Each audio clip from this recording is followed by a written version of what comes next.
All right. Now I'm very happy to welcome back a man who I look up to as a football guru. You've already seen him at the Odds Breakers. He also has a fantastic new show called The Inside Blitz, Mr. Ron Ace Sports. Ron, NFL already, my man. I mean, we can't get enough of it.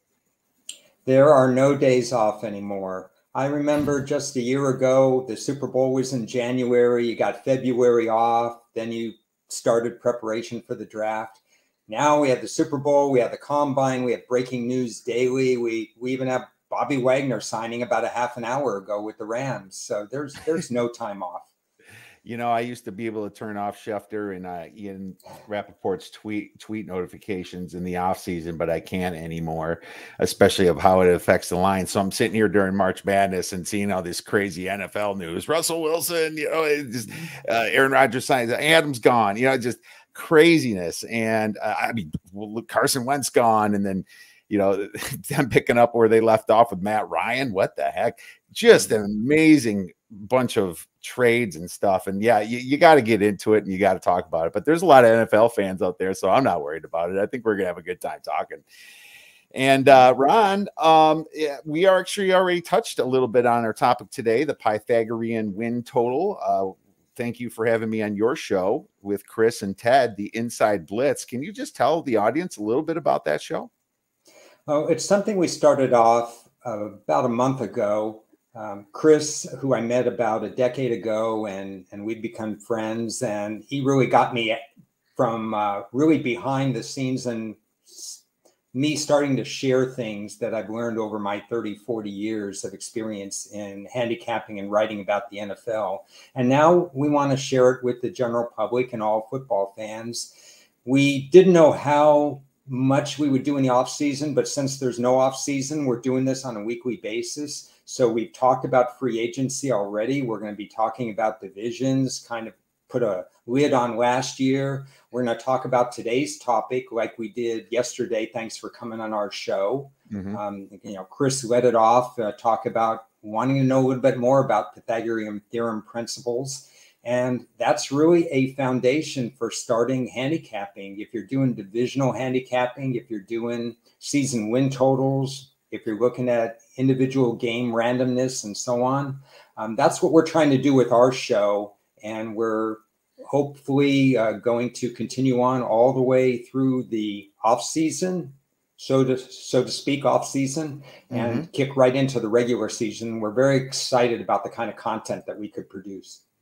Absolutely. And I'll give the audience a quick introduction for anybody that is newer to this show, or just newer to handicapping football in the offseason in general. The Pythagorean win total is just based upon the Pythagorean theorem. And this can get extremely boring, but I have to introduce the concept of it. Basically, the Pythagorean theorem is just a way to find the distance of the hypotenuse of a right triangle, basically C here. So you know that A plus B is longer than C, but A squared plus B squared equals C squared. So it's just the thought process of knowing that you need an exponent or some sort of formula to reach an actual number on the NFL. If you didn't use squared numbers in the NFL, all your win totals would be between 7 and 10. And we know that's not true in the NFL with the distribution of points. Now, obviously, the NFL is not a right triangle, but we're just looking for a relation. It's really points scored over total points, right?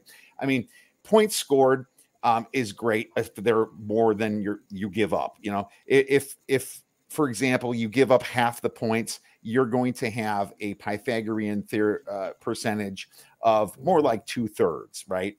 Obviously, if you give up a lot more points than you score, it's going to be under 50%. So you multiply that by the amount of games that you play, which is now 17 games in the NFL, and you actually get a number. And I use the exponent personally of 2.37, but everybody's got their own methods and don't want to get too deep in the weeds about that.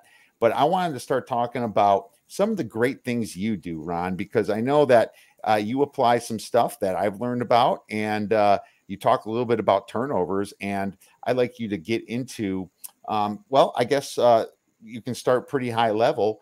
How do you use the Pythagorean theorem yourself? The first thing I do is just basically take what's out there, point differential, how many points scored, how many points did they allow, and see how that correlated to their record. And that's the easiest thing to do. That's what people have been doing for years and years, but kind of under the radar.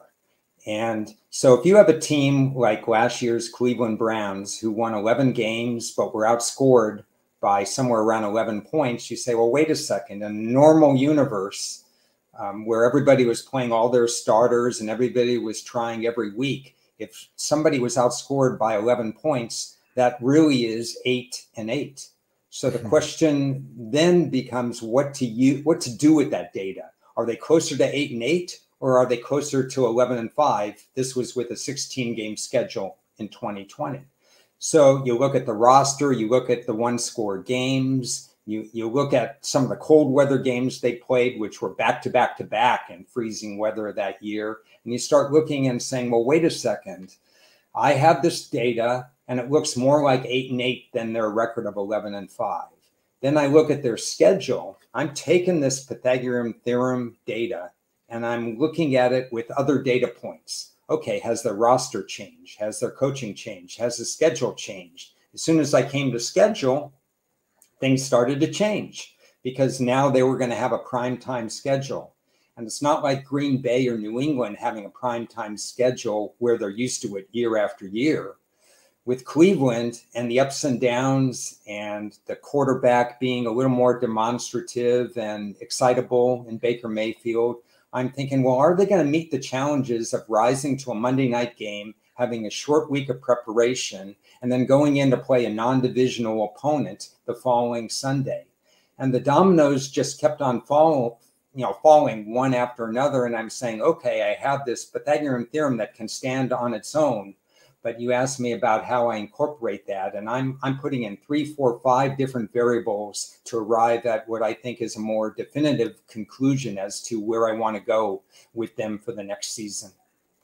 No doubt. I think that's really interesting. And you have some slides to discuss on how you use those variables here.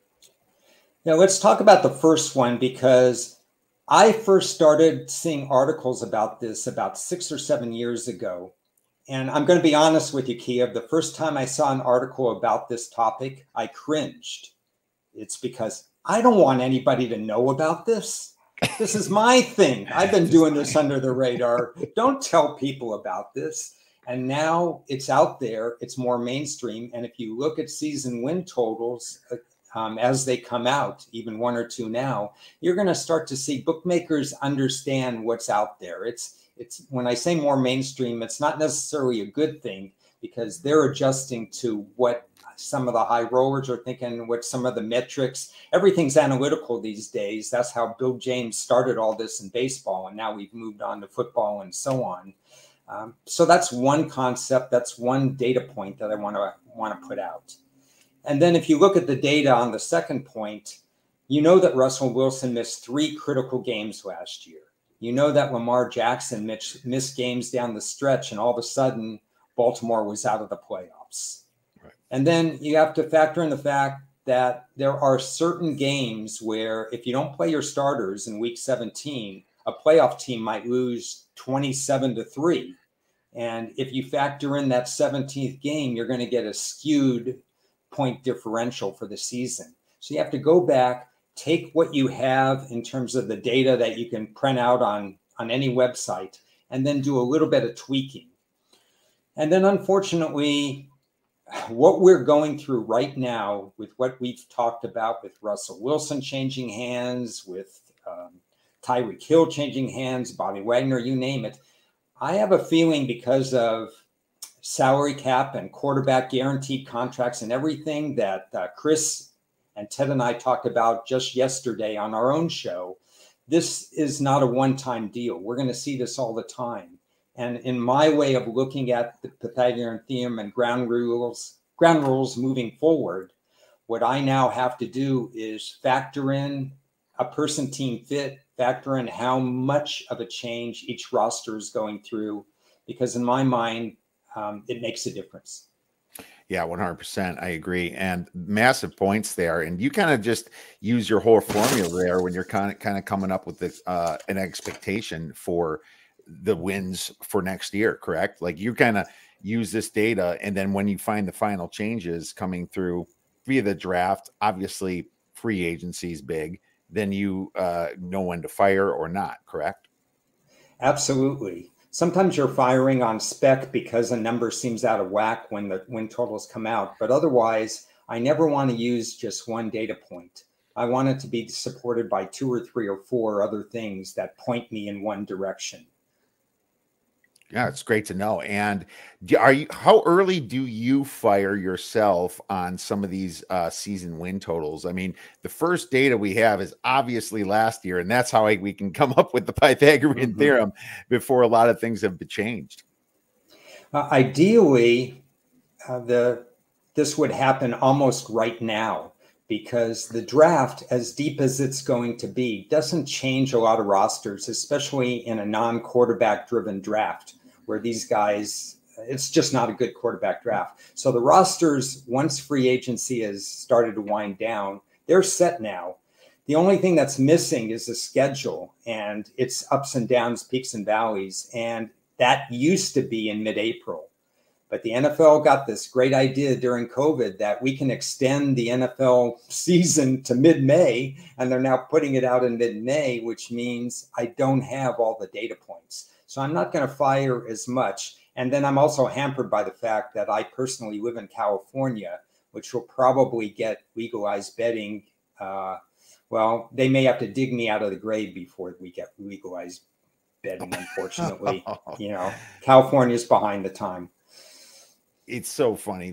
I don't even know that's a whole nother conversation about the states that are not capitalizing on this stuff. And absolutely ridiculous. I mean, when I lived in states, I used offshore books, and I'm not saying that I should have, or I'm not saying the bookies I used, I should have, but it's just sometimes the way you have to do business. But yeah, no, great points. And obviously the big data point is the draft coming up. I personally wait to fire until after the draft, but I get into it pretty quick because lots of the major moves are made. Now, obviously, stuff like the Deshaun Watson thing that happened last year happened pretty late in the game, but no, great stuff. And you know what's funny about last year's article?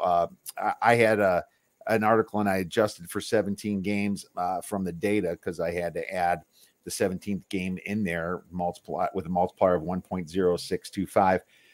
What I found is that all 4 of the overachievers, 3 of them were winners on the under, you know, and that was Kansas City, Buffalo, Cleveland, and Tennessee. And the only reason Tennessee didn't hit is because, thank goodness, Deshaun Watson didn't play for Houston. The Jaguars were an absolute mess.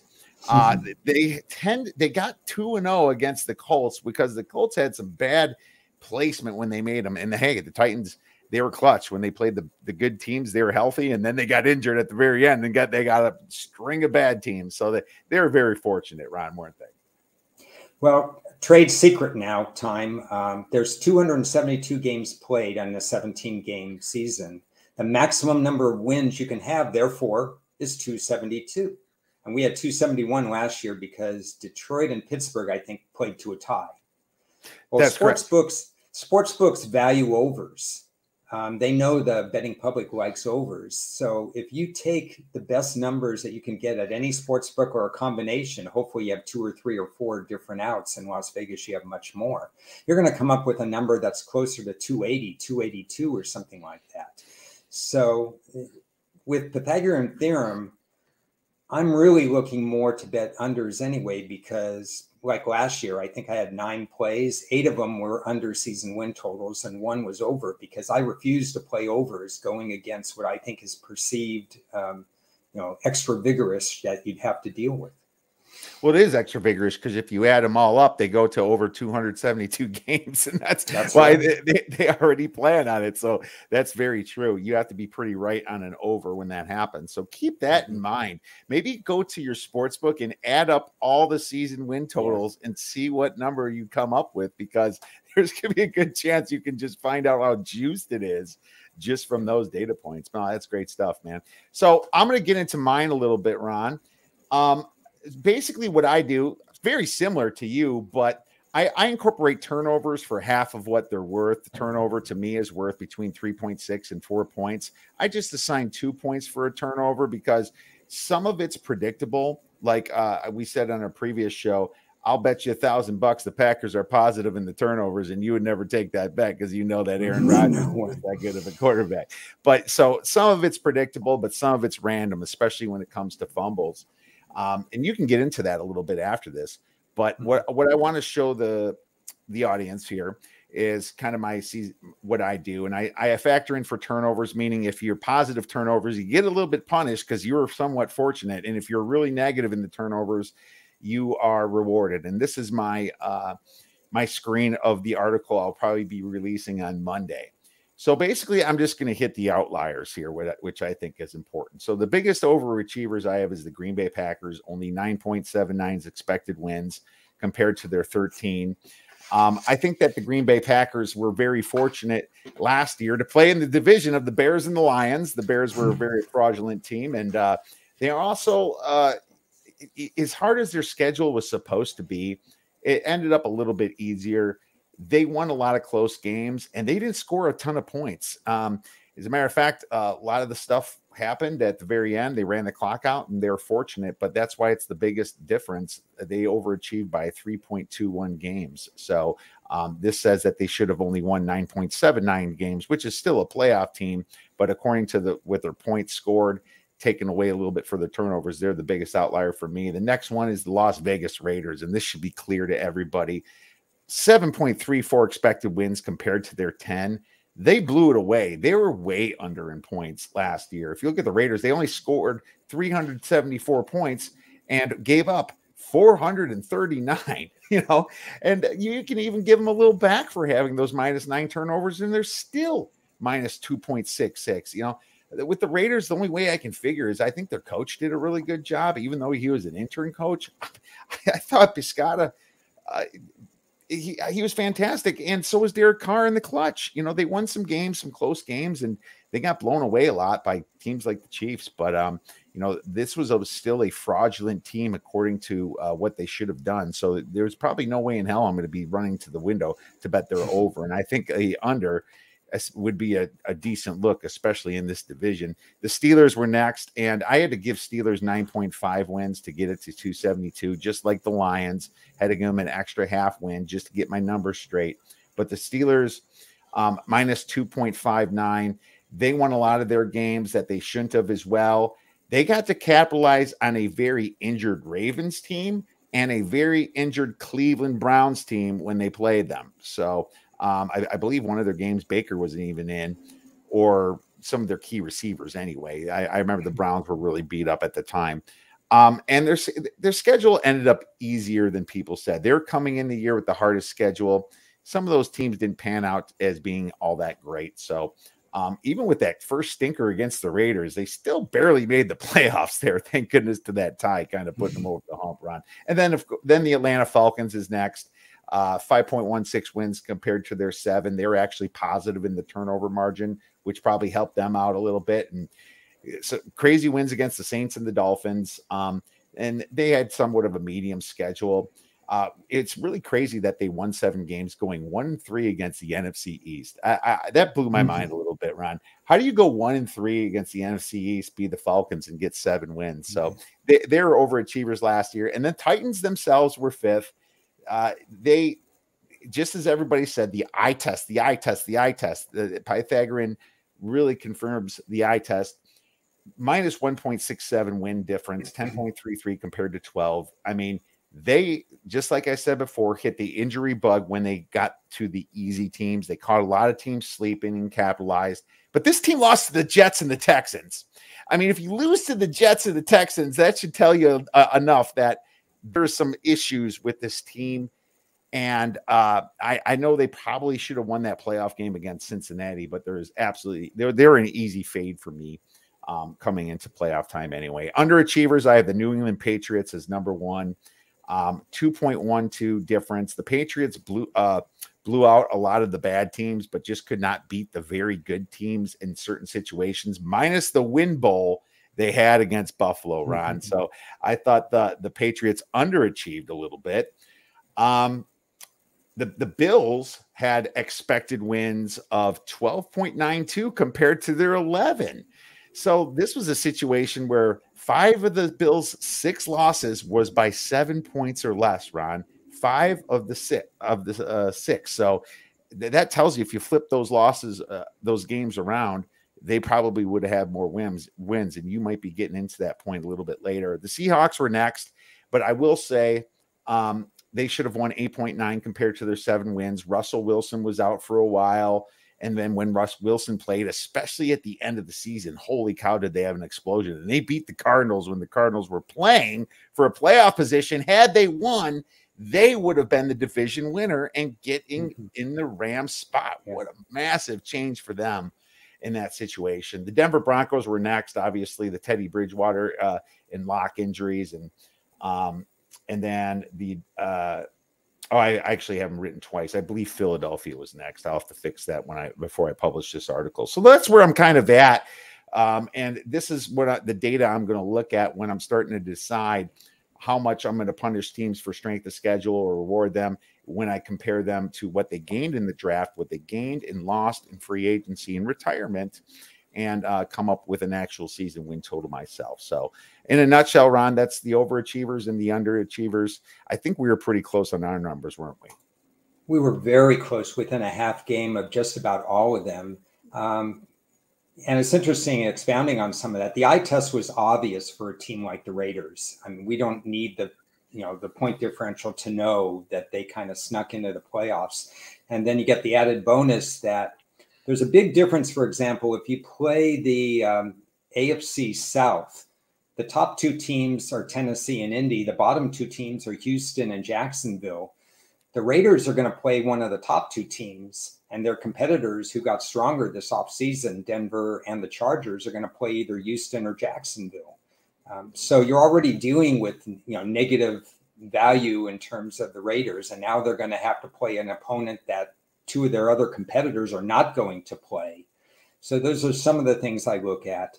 You mentioned a little bit about close games, 1-score game with Buffalo and so on. Well, there are a lot of 1-score games in the NFL these days. We just have to look at the wild card or the divisional round in the playoffs, where every game could have gone in any direction.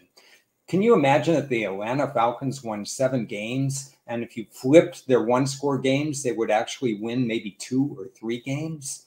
So anybody who looks at Atlanta and says, wait a second, they won 7 games, they're not that far from being a 500 team. Well, unfortunately, Matt Ryan was traded. I would have rather he stayed, and then maybe they would have been perceived to be better than what they were. Those are some of the bottom points there. But as we go along, Chris, Ted and I, when we break down the teams, these are conversations, Kiev, that we're going to have. Everything that you've talked about as far as 1-score games, the Pythagorean theorem, what's up for next, their next schedule, and so on. But we're so close on what we gleaned from last year's records and what they should or could have been. No differences whatsoever. 100%. And I want to say this too, and this is very important. When a team loses a coach or a quarterback, and there's a big, or both, and there's a big transition, this data becomes less reliable, from what I say, because those are the biggest changes. Now, what I will say, it's not completely unreliable. I mean, look at Jacksonville. Yeah, they did underachieve, but everyone rewarded them way too much for a quarterback and coach, and they were still Jacksonville. And so that made me go the other way, even though they underachieved the year before. There was just a very big difference. And that was written in my 2021 Pythagorean expectation. So teams like the Broncos, probably going to throw this data out for them and just not use necessarily what they did last year. I'm going to look more at player pickup and things like that. And the Russell Wilson hype might be overhyped. And that's when you got to come in and make that decision. Are they giving them too much for this? Maybe there's some issues with Russell Wilson with the Seahawks last year. So that's some stuff that we dig into later. Obviously, with the Falcons, like you said, losing Matt Ryan, big change, and then the Seattle Seahawks, definitely massive change right there. But, keep in mind, we try to take this information with a grain of salt, and it's just part of the function that we use when we're predicting wins and when we find out some more information. So let's go to the next slide here that you have. Can you explain what's going on here? Sure. And I have examples for each of these points. And this is another way that I personally take the data and play with it so that I get a more concrete feeling about each team. If you look at turnover data analysis, the first bullet point, random versus expected. You mentioned already Green Bay's plus 13 in turnovers, but they're plus every year. Aaron Rodgers doesn't throw into traffic. He throws quickly. He leads receivers. He can throw into tight windows. He could do all that stuff. Now you look at the Arizona Cardinals. Well, they're right there too. They were plus 12 in turnovers last year, but they were plus 10 in fumble recoveries. And that is generally not repeatable. So with probably a tougher schedule because they finished in second place, I haven't vetted it out completely, but I do believe they play the AFC West, so it's automatically tougher. You're probably going to look at close to a 0 in turnovers. If we take the 3.6 to 4 points per turnover, even if you take it at the lowest point, you're talking about a 40-point differential change. And the roster hasn't necessarily significantly changed. I think they lost Chandler Jones. And, I think I've written it up. I'm very close to finishing my NFL pre-draft article. But that's, you have Green Bay and Arizona. They're within one turnover of each other last year. And they're completely different in terms of my analysis. Yeah, I know. And I mean, when Green Bay went down there, people were surprised when Green Bay won. Green Bay wasn't exactly getting beat up that game. Now, I know that there was some bad luck for Kyler Murray on that 1 yard line, but man, Green Bay was in that game and tougher than, a little bit better than people think. I think the Cardinals, the turnover luck for the fumbles, like you say, is just a complete random act of God almost with these fumbles. Interceptions are definitely more predictable, as you said, and I think that's very interesting. So why don't you get into the schedule changes? Schedule changes. Okay, so fourth place teams play all the other fourth place teams. First place plays first place teams, of course. So Dallas, who played a third place schedule last year without Dak Prescott, and Washington, which played a first place schedule and basically with what they thought would be a pretty old quarterback in Fitzpatrick. Ryan and he got hurt and then they changed. But either way, they were probably overrated, especially in their deep defense. And now they're playing all the first place teams. When teams aren't accustomed to that, and the first place schedule also gets usually a few more primetime games, it's a drastic change that happens. And so you have to look for that for this year compared to last year. Same thing happened with Seattle and San Francisco. San Francisco played a third or fourth place schedule, whereas Seattle played the first place schedule. So there was going to be some regression anyway. Turnover data, even Russell Wilson was going to play against more formidable opponents. And there's a correlation between number 2 and number 3. What's interesting is I don't think people take into account how unbelievably important adding that 17th game is, because just for everybody who's listening or watching right now, that 17th game, that extra game, means if you're a fourth place team, you will play in the other conference another fourth place team. And if you're a first place team, you will play in the other conference a first place team.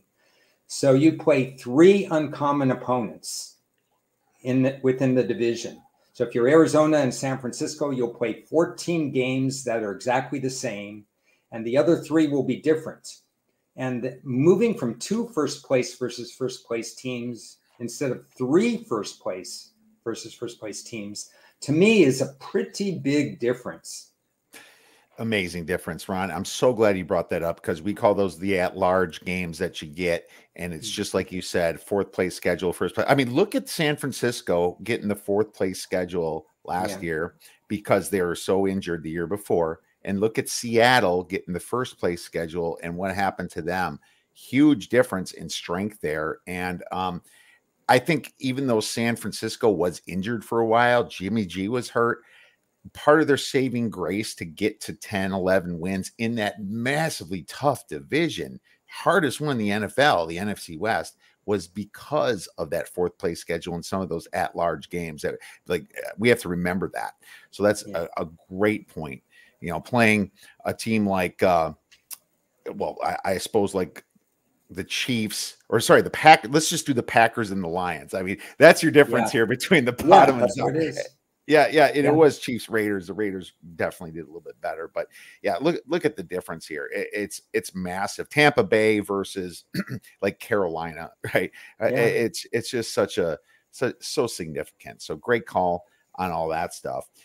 So what about the schedule layout, short weeks, and bye week placement? And this is the piece of the puzzle you and I and everybody else, we don't have that because schedule comes out in mid-May. So we're missing that part. But the reason I put that in is because now you got some of these teams that aren't used to playing so many primetime games. So Arizona, you know, they're a popular team now, right now with Kyler Murray and so on. So you're going to get them. Maybe they had 1 or 2 primetime games this year, especially early when nobody thought anything about them and you couldn't change the schedule. Now you could see them more playing on a Monday night, an extra time, or playing on a Sunday night. And then they've got to go, and maybe their next game is against somebody in the AFC, a non-divisional game. And how that plays out enters into my looking at a team. And if they're already negative or positive in a Pythagorean theorem principle, then I'm just going to weigh that a little bit more.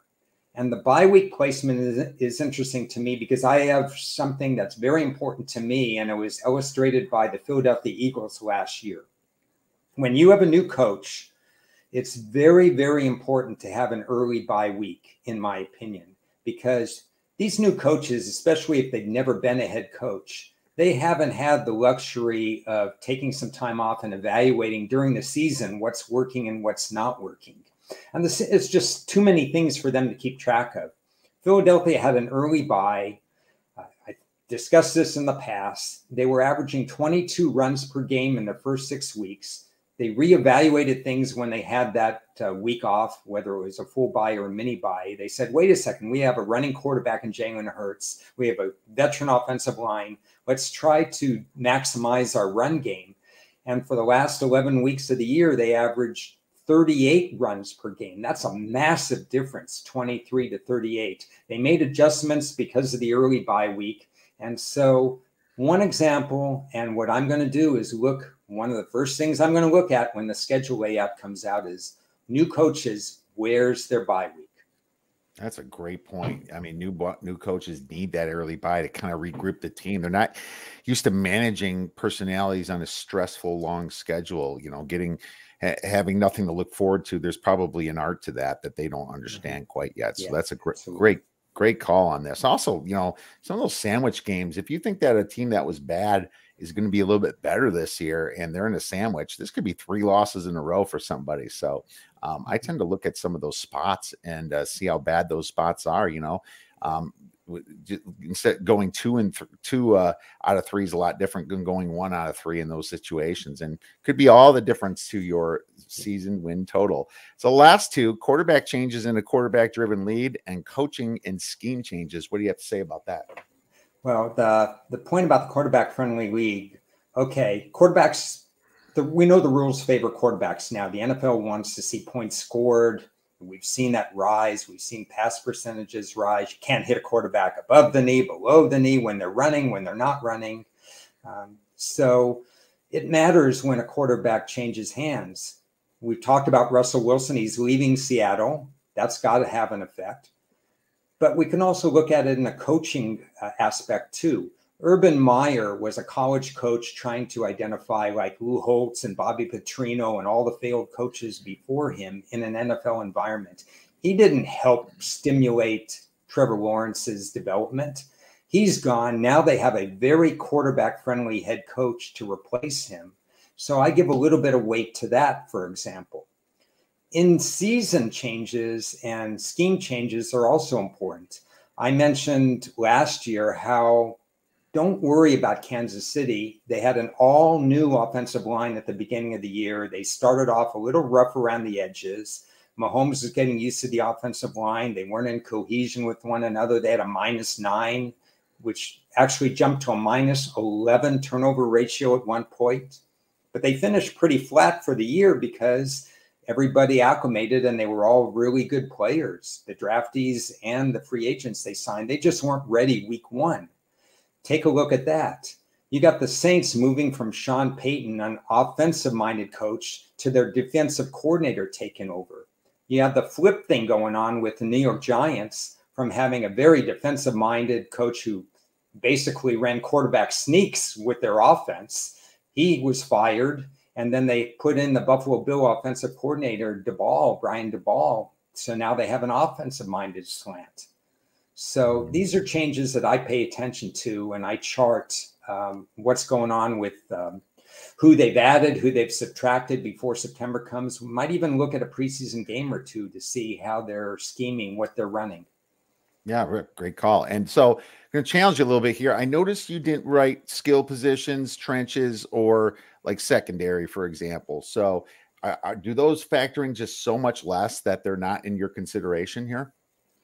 Cluster changes are in my consideration. When somebody changes, like Kansas City, 5 different offensive linemen, when 2 cornerbacks are out, when all their receivers are gone, like in Atlanta, that factors. But any one individual player from a unit, it's just not as important anymore as a quarterback.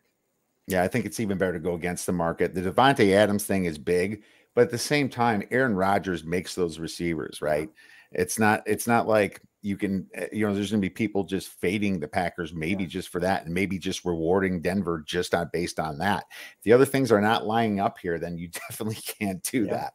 So, it's all comes to number dependent, and all these things are great data points to look at, Ron. And thank you so much for all this fantastic information, Ron. It's just such a great conversation. I'm so happy to have you on my side this year. I can't wait to talk about the draft and all the fun stuff we're going to get into for that. So all you listeners out there, prepare for that. But in the meantime, where could our listeners and viewers follow you or get your information or watch your new show? Okay, well, I don't have my information in print up yet, but look for that soon. Please follow me at Ron A Sports on Twitter, because we're going to have more stuff going on. If you haven't already followed Las Vegas Chris, which so many people do because he's a wealth of information, follow him too. Follow Ted Sobel at Ted Sobel Sports, because he has the information. He has direct interviews with players. He's done the broadcasting point of view. And then subscribe or follow us on Twitter so that you know when the Inside Blitz podcasts come up. We dumped another one out today on the latest news that came out this morning, and we're going to try to do it on a weekly basis. So the Inside Blitz podcast, and all of us follow us on Twitter. We're more than happy to share information. The draft is going to, I've been following the draft. I've been writing about the draft for longer than some of our listeners have been on Earth. So, and this is the best draft. This is the one I'm most looking forward to, because I have more rated players than I've ever had because of the super senior rule and so on. This draft is incredible. Man, Ron, your professionalism and experience is impeccable. Make sure you guys check out at Ron A Sports and all of his great information that he has to offer. And we're out of time today. So thank you so much for watching this show. Please have a great time watching all the games this weekend. Enjoy the Final Four and go get some winners.